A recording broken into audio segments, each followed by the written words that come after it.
mayam yengbiu rasgulla se kayam fazana spongy oigena haibado pure rasgulla oiba taragadi magi mawong se asumaina oigedabani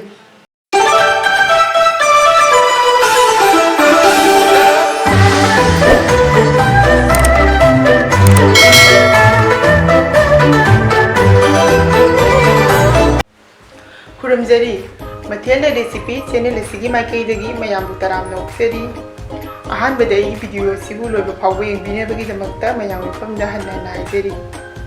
ayi ngasigi recipe asidi mayamna khwaidagi hena pamnaba rasgulla ni soft and spongy perfect rasgulla karamna semgani haibado ai video asida uchage recipe asi aigi brother amana mingna momocha leifamna kasar karai kandi dagi mahaki Facebook ki profile su asida leijare mayamna mabu add friend khara tawbiu hauzik rasgulla se karamna hori haibado ai ucherage ahanbada aina asida sangom litara ma laure sangom litara se patila asida hapchale hauzik gas se on tawrani ba sangom se mathakta mapang kahan ba sunga yade aduna asumaina dum otpi gani ba mathakta mapang ka khalakta na bagi damakta ado yamna su sawon gada banate खरा सौगलकपदा अदुम guess से थिंगलनी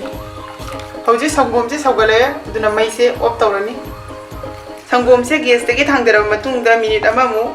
असुमाइन ओटपीनेबा हाइबदी कितंग इंगदहनबगी दमकता यामना इंगहनदबुसु नते हौजे असिदा white vinegar से अइना काप तंगाय मा लौरे white vinegar से नत्रबसु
colour से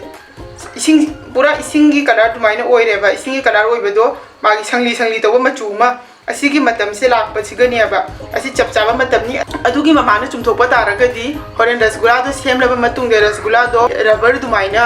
तौनियाबा अदुना असिगी मतांग असिदा तौबिउ अदो असि माइना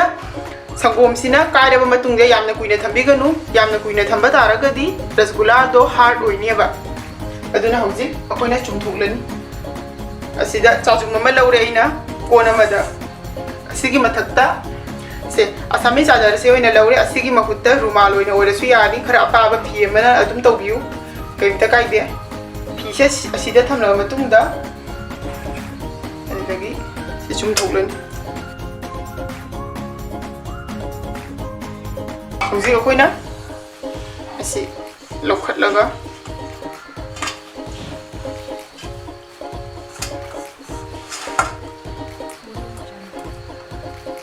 इसिंग एंगबा हापिरनी इसिंग एंगबा हापिरगा ओइ छनाजे चामथोकपिरनी बखोइना हाइबदी ngasai vinegar hapkhibagi vinegar gi asinba yauramba taragasu adugi rasto thokina bagi damakta khoina chanaje phajana chamthokpirani phajana chamthoklaba matungda hojik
ꯆꯅꯥꯁꯦ ꯍꯧꯖꯤꯛ ꯊꯨꯒꯥꯏꯕꯤꯔꯅꯤ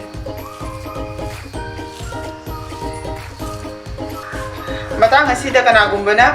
ꯃꯦꯗꯥ ꯍꯥꯞꯅꯤꯡꯕ ꯇꯥꯔꯒꯁꯨ ꯃꯦꯗꯥ ꯅꯠꯇ꯭ꯔꯒ ꯀꯣꯔꯟꯐ꯭ꯂꯣꯔ ꯍꯥꯞꯅꯤꯡꯕ ꯇꯥꯔꯒꯁꯨ ꯍꯥꯞꯄ ꯌꯥꯒꯅꯤ ꯃꯦꯗꯥ ꯅꯠꯇ꯭ꯔꯒ ꯀꯣꯔꯟꯐ꯭ꯂꯣꯔ ꯍꯥꯞꯄꯒꯤ ꯃꯔꯝꯗꯤ ꯆꯤꯅꯤ ꯃꯍꯤꯗ ꯍꯥꯞꯂꯕ ꯃꯇꯨꯡꯗ ꯔꯁꯒꯨꯜꯂꯥꯗꯣ ꯀꯥꯏꯗꯅꯕꯒꯤꯗꯃꯛꯇꯅꯤ ꯀꯔꯤꯒꯨꯝꯕ ꯃꯦꯗꯥ ꯍꯥꯞꯄ ꯇꯥꯔꯒꯗꯤ ꯑꯩꯈꯣꯏꯅ ꯀꯥꯞ ꯑꯃ ꯂꯧꯔꯅꯤ ꯀꯥꯞ ꯑꯁꯤꯗ ꯁꯦꯅꯥꯁꯦ ꯑꯣꯟꯕꯤꯌꯨꯕꯀꯣ ꯁꯦꯅꯥꯁꯦ ꯑꯩꯒꯤꯁꯦ ꯀꯥꯞ ꯑꯃꯒ ꯃꯈꯥꯏꯃꯨꯛ ꯑꯣꯏꯅꯤ ꯑꯗꯨ ꯑꯣꯏꯕ ꯇꯥꯔꯒꯗꯤ ꯍꯣꯔꯦꯟ ꯃꯩꯗꯥꯗꯣ ꯆꯥꯃꯁ ꯑꯃ ꯇꯪꯈꯥꯏ ꯍꯥꯞꯄꯤꯌꯨꯀꯣ ꯑꯅꯤ ꯑꯣꯏꯔꯒꯅ ꯑꯅꯤ ꯑꯗꯨꯒꯤ ꯃꯇꯨꯡ ꯏꯟꯅ ꯍꯥꯞꯄꯤꯒꯗꯕꯅꯤ ꯈꯨꯠꯀꯤ ꯑꯁꯤ ꯊꯪꯕ ꯄꯥꯔꯠꯁꯦ ꯑꯁꯤꯁꯤꯅ ꯌꯥꯝꯅ ꯍꯦꯟꯖꯟꯅ ꯀꯟꯅꯁꯨ ꯅꯠꯇꯦ ꯑꯗꯨꯝ ꯑꯁꯤꯅ ꯁꯨꯃꯥꯏꯅ ꯇꯛꯄꯤꯅꯦꯕ ꯁꯨꯃꯥꯏꯅ ꯇꯛꯀꯅꯤ ꯑꯗꯨꯒ ꯐꯖꯅ ꯃꯨꯟꯅ ꯅꯣꯏꯕꯤꯒꯅꯤ ꯑꯩ ꯑꯁꯤꯗ ꯃꯦꯗꯥ ꯀꯣꯔꯟꯐ꯭ꯂꯣꯔ ꯀꯔꯤꯝꯇ ꯍꯥꯞꯇ꯭ꯔꯦ ꯃꯔꯝꯗꯤ ꯑꯩ ꯄꯤꯌꯣꯔ ꯆꯅꯥꯅ ꯁꯦꯝꯕ ꯔꯁꯒꯨꯜꯂꯥ ꯀꯔꯤꯃꯇ ꯌꯥꯟꯗꯕꯗꯣ ꯑꯗꯨ ꯄꯥꯝꯖꯩ ꯑꯗꯨꯅ ꯑꯩ ꯀꯔꯤꯝꯇ ꯍꯥꯞꯇ꯭ꯔꯦ ꯑꯗꯨ ꯀꯔꯤꯒꯨꯝꯕ ꯐꯖꯅꯕꯨ ꯇꯣꯠꯈꯤꯕ ꯇꯥꯔꯒꯗꯤ ꯍꯣꯔꯦꯟ ꯀꯔꯤꯃꯇ ꯀ꯭ꯔꯦꯛ ꯂꯩꯕꯒꯤ ꯃꯔꯝ ꯂꯩꯇꯦ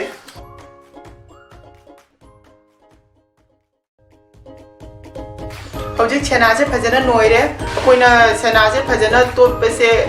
ꯌꯥꯔꯕ ꯌꯥꯗ꯭ꯔꯕꯁꯦ ꯀꯃꯥꯏꯅ ꯈꯪꯒꯅꯤ ꯍꯥꯏꯕ ꯇꯥꯔꯒꯗꯤ ꯈꯨꯕꯥꯛꯁꯤꯗ ꯑꯩꯈꯣꯏꯅ ꯁꯦ ꯍꯥꯞꯄꯒ ꯕꯣꯜꯁꯦ ꯇꯥꯕꯤꯅꯦꯕ ꯀꯔꯤꯒꯨꯝꯕ ꯁꯦꯅꯥꯗꯨꯅ ꯐꯖꯅ ꯅꯣꯏꯕ ꯇꯥꯔꯒꯗꯤ ꯃꯗꯨꯗ ꯀ꯭ꯔꯦꯛ ꯑꯃꯠꯇ ꯂꯩꯔꯣꯏ ꯀꯔꯤꯒꯨꯝꯕ ꯅꯣꯏꯕ ꯋꯥꯠꯂꯒꯗꯤ ꯀ꯭ꯔꯦꯛ ꯂꯩꯒꯅꯤ ꯌꯦꯡꯕꯤꯌꯨ ꯈꯨꯕꯥꯛ ꯃꯌꯥꯏ ꯑꯁꯤꯗꯁꯨ ꯑꯩꯈꯣꯏꯒꯤ ꯊꯥꯎ ꯑꯗꯨꯃꯥꯏꯅ ꯆꯣꯠꯂꯛꯀꯅꯤ ꯍꯥꯏꯕ ꯑꯗꯨꯗꯒꯤ ꯔꯁꯒꯨꯜꯂꯥꯗꯣ ꯕꯣꯜꯗꯣ ꯑꯗꯨꯗꯁꯨ ꯀ꯭ꯔꯦꯛ ꯑꯃꯠꯇ ꯂꯩꯔꯣꯏ ꯁꯨꯃꯥꯏꯅ ꯄꯨꯔꯝꯃꯒ ꯁꯦꯝꯕꯤꯔꯅꯤ ꯌꯥꯝꯅꯁꯨ ꯆꯥꯎꯅ ꯁꯦꯝꯕꯤꯒꯅꯨ ꯍꯣꯔꯦन चीनी महीदा थादरब मतुंगदा रसगुल्ला से डबल चावखलकनी अब अदुदुना खर पिक्तकना दुम सेम्बिउ होरेन डबल चावकदौबो लेबनिना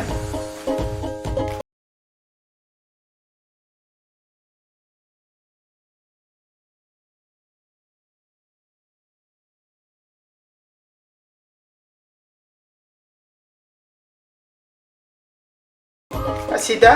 चीनी से काप अमा हापिरनी चीनी काप अमा दा अकोइना हापतोरिसे इसिंग काप मरीगुंबा हापिउ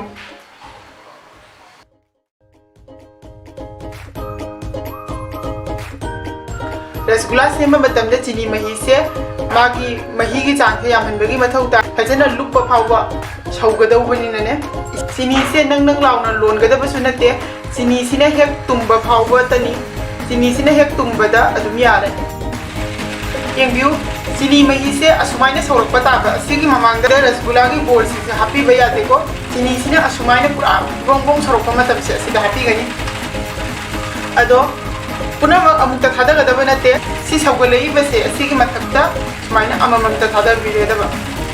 करिगुम्बा अमुक्ता पुन्ना थादबा तारगदी होरेन मागी सौबसे लेपखरनियाबा अदु सौबसे लेफनबा यादे सौरिंगगी मथक्सिदा हापचनगदबा अदु ओइबा तारगदी मागी चीनी सिगी महीसे फजना रसगुल्ला दुदा संगनियाबा करिगुम्बा रसगुल्ला की बोल सिंगसे हापा मतमदा सौबसे लेपखिबा तारगसु ngahak ngaibiu aduga ngahak सौगलकपा मतुंगदा अमुका हापिउ मई से पूरा फुल फ्लेम दा थमलिनी को मखुम कुपसिलनी मखुम कुपसिलगा मिनिट 10 सौगलनी हौजिक मिनिट 10 मुक सुरे मखुम से हांदोगलनी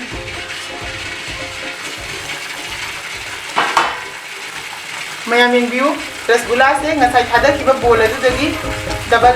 चावखले से खाबैसिना तपना तपना ततक मखा माइसे अमुतम ओखाइबि तपना सुमाइना दु मखुम से हांदोगलगा मिनिट